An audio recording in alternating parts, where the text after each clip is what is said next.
Hello friends, welcome to కీర్తి వంటిల్లు. ఈరోజు recipe వచ్చేసి సేమియా సగ్గుబియ్యం పాయసం. పాయసము చల్లారిన తర్వాత చిక్కబడకుండా గట్టిపడకుండా చాలా టేస్టీగా రావాలి అంటే ఎలా తయారు చేసుకోవాలో ఇప్పుడు చేసి చూపిస్తాను, చూసేయండి.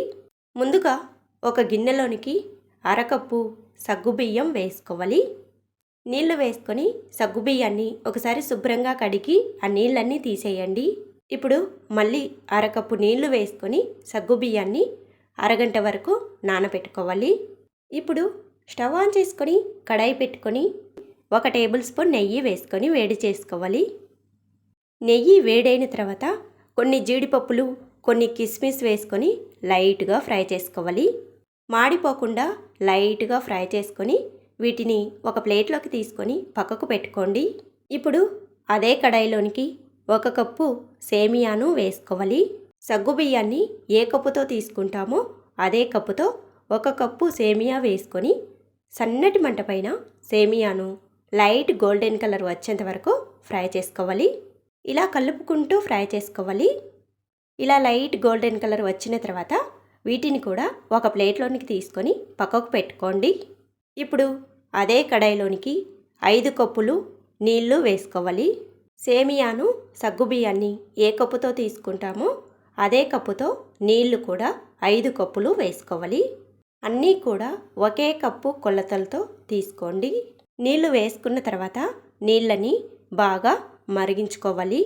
నీళ్లు ఇలా బాగా మరుగుతున్నప్పుడు ఇప్పుడు ముందుగా నానబెట్టుకున్న సగ్గుబియ్యాన్ని వేసుకోవాలి. సగ్గుబియ్యాన్ని నీళ్లతో సహా వేసుకోవాలి.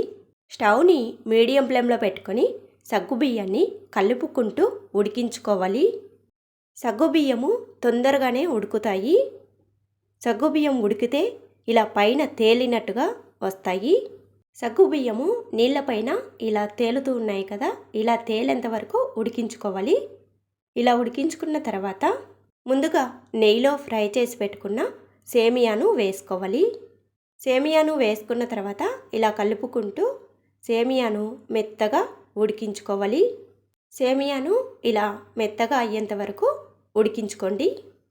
సేమియాను ఇలా ఉడికించుకున్న తర్వాత 2 కప్పులు పాలు వేసుకోవాలి.